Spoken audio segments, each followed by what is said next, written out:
சென்னை சத்யபாமா கல்லூரியில் 14/6/2025 அன்று கௌரவ டாக்டர் பட்டம் வழங்கப்பட்டது. இந்த விழாவில் இயக்குனர் அட்லிக்கும் கௌரவ டாக்டர் பட்டம் வழங்கப்பட்டது. நிகழ்ச்சியில் கலந்து கொண்டு பேசிய அட்லி மேடையில் பேசும்போது சில விஷயங்கள் ஷேர் பண்ணியிருக்காரு. என்ன சொல்லியிருக்காரு அப்படின்னா, நான் எத்தனையோ மேடைகளை பார்த்துருக்கேன். எல்லாருமே சாதனைகள் என சொல்லக்கூடிய விஷயங்களை பார்த்த பிறகும் அடுத்து என்ன அப்படின்ற கேள்வி தான் வரும். ஆனால் இந்த மேடையில் நான் முதல் முறையாக எமோஷனலாக உணர்றேன். நான் கல்லூரியில் உண்மையை பேசினதே இல்லை. ஆனால் இன்றைக்கி உண்மையை பேசக்கூடிய சூழ்நிலை. அதனால் பொய் சொன்னால் இரும்பிடுவேன்.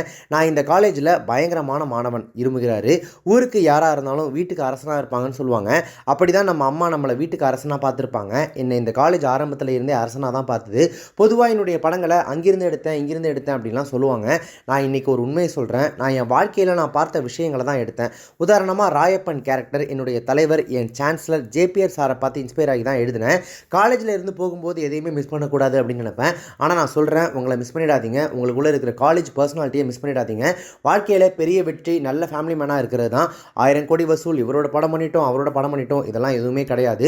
ரொம்ப ரொம்ப முக்கியமானது நல்ல ஃபேமிலி மேனாக இருக்கிறது தான். என் அப்பா அம்மா ஒரு டைரக்டர் ஆகிற வரைக்கும் என்னை நல்லா பார்த்துக்கிட்டாங்க. டைரக்டர்லேருந்து இப்போ என்னவா இருக்கேனோ அதுக்கு என் மனைவி தான் காரணம்.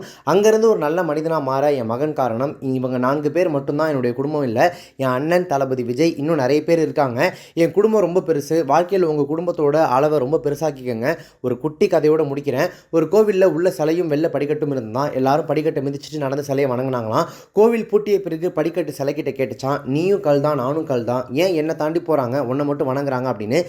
அதுக்கு சிலை சொன்னதான், உன்னை 2 பக்கமும் வெட்டி படிக்கட்டை ஆக்கிட்டாங்க, ஆனால் என்னை 1000 பேர் வச்சு செதுக்கி சிலையாக்கியிருக்காங்க, அதனால் எனக்கு கூடுதல் மரியாதை இருக்க தான் செய்யும் அப்படின்னு.